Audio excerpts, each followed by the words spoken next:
As four hostages were rescued from Hamas, you have to wonder how the media coverage of such an important and significant event is unfolding right here in our own backyard. Hello, I'm Adrienne Batra. With me are Warren Kinsella and Brian Lilley. Warren, I look at two tales of front pages, Toronto Star versus the Toronto Sun, for example. We took the important news that four hostages were rescued, and we put that on our front page as an important moment, a moment to celebrate, a moment for a relief. And of course, others cover that as all of the lives that were lost. Well, this is a reality when Palestinians are holding these hostages in civilian areas, and there's going to be a rescue operation. No life lost is to be ignored. But I'm wondering, from your perspective, as we see all this unfolding, knowing who was holding these hostages, including an Al Jazeera journalist with his doctor father, is this ongoing public relations war still on the losing end for Israel? Uh, some days it is. I mean, last week was a good week for Jews and the Jewish state and allies of the Jewish state and organizations like ours who editorially are very supportive of Israel. Four hostages rescued, not released, rescued. 50,000 people, like 50,000 people. I researched it. I couldn't find any kind of rally, certainly no protest on the pro-Hamas side, that has ever come close to that number of last weekend. So there was some good news there. But equally, there was some bad news. A journalist, so-called journalist with Al Jazeera, holding a hostage in captivity, forcing her to, in effect, work as his slave and subjecting her to all kinds of abuse. The Toronto Star, supposedly one of the newspapers of record in this country, they didn't even bother to send a reporter on that Sunday to cover those 50,000 people walking up Bathurst Street. They used Canadian Press wire copy. It's shameful. And I think this is why people in the Jewish community and their allies feel like they've been abandoned by a lot of media organizations, with the notable exception of ones like ours. They feel like they're not getting a fair shake. And that's all they're asking for. They're not asking for special treatment. They say, yeah, if you want to criticize the government of Israel, by all means, knock yourself out. But can somebody be fair here? Yeah. And really, I think that's not happening. Brian, I think that in all of the time that we spent in Israel, Warren just was there as well. We met with families of some of those that were hostages. I can't fathom as a parent what that must be like, and I never want to have that experience. But at least four came home. Yeah. And it is a rescue. They were rescued by the IDF with an extraordinary operation that had to be employed, which was incredible to watch the videos of that. But I want to touch on this part of the story that has not been talked about enough, and that is about who was holding the hostages. They were in civilian populations being held in Palestinian homes. And we talked about the Al Jazeera journalist. How can you take anything anybody says about this seriously when that is just one example of who was holding the Israeli hostages? Well, we heard about it while we were there. We've heard about it since. The hostages are being held in terror tunnels. And when we were at Hostage Square, there was that replica of what the tunnels are like that you could walk through to get a sense of what they must be going through. And now we're finding out, some of them, absolutely, some of them had been held in these terror tunnels at different times. But yeah, some of them held in homes in highly built up areas with an Al Jazeera journalist. Al Jazeera says, oh, we know nothing about this guy. Why is his bio and his work on your website? Why is he being published in English by supporters of Hamas on a regular basis? And his father, as you say, a doctor. So highly built up areas, people obviously knew about this. And you're right, loss of any life is regrettable. But if you don't want people to die when you're holding hostages and the troops come for them, don't put up a fight.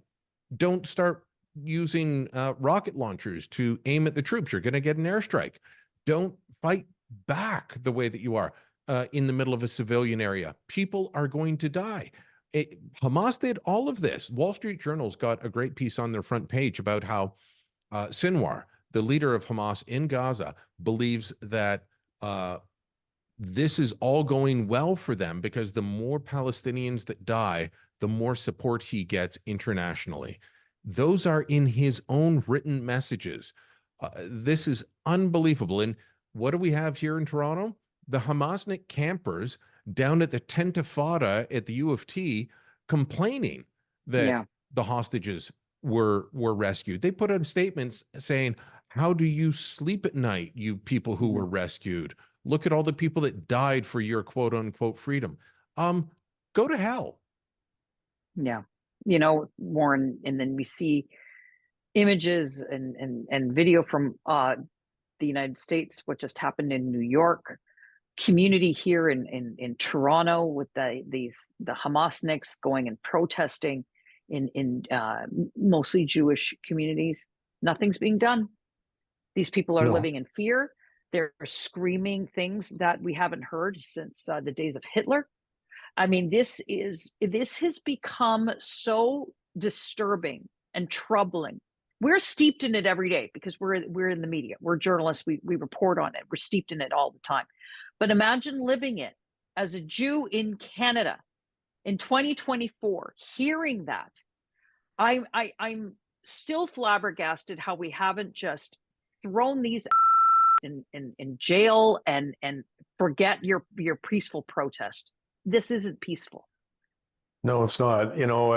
24 hours after that rally that we were talking about, 50,000 people celebrating Israel and celebrating the Jewish community in Canada. Wonderful event. 24 hours later, broad daylight, two vandals showed up and defaced a billboard, a pro-Israel billboard at the corner of Bathurst and Wilson in Toronto, and they put a big red triangle on it.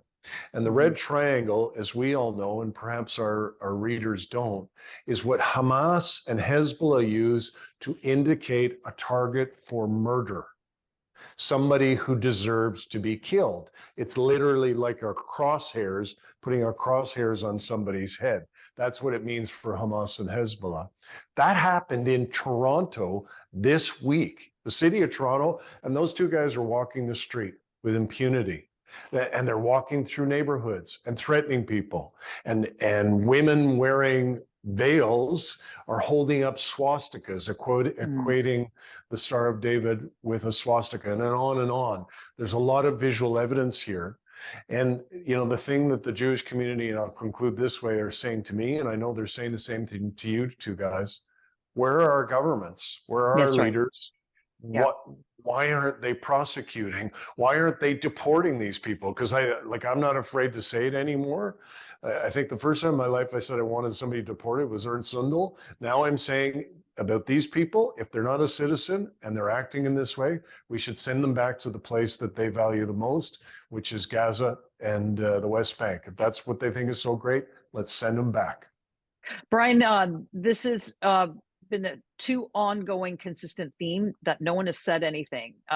We saw the appalling protest that happened in New York just recently, but the mayor of New York, Eric, Adams came out and made a speech and addressed it and said there's no place for this here in the state of New York, in the city of New York. Olivia Chow, mayor of Toronto, didn't even show up to the Walk for Israel on the weekend.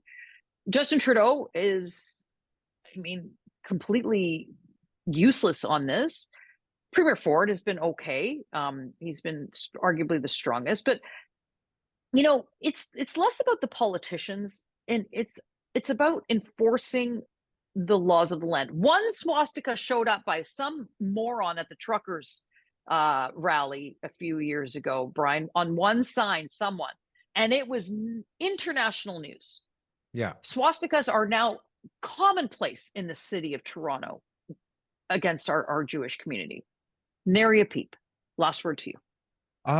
So you know, I'll agree that, Ford has been the best of a bad lot. He's spoken out more often. He said something similar to what Warren just said, and Olivia Chow was standing next to him as he said it, and she popped back and, what are you saying? But none of them, I think, have been strong enough. Trudeau is all but absent. His foreign minister is full on Team Hamas, Melanie Joly. Yeah, I've been highly critical of the Toronto Police Service under Chief Myron Demkew. I want to give him a shout out right now. I think they did exemplary work at the walk on Sunday, and really showed what needs to be done, what can be done. They need to do that more frequently. But we've heard from politicians far too often when events happen, oh, this is not who we are. Turns out it is.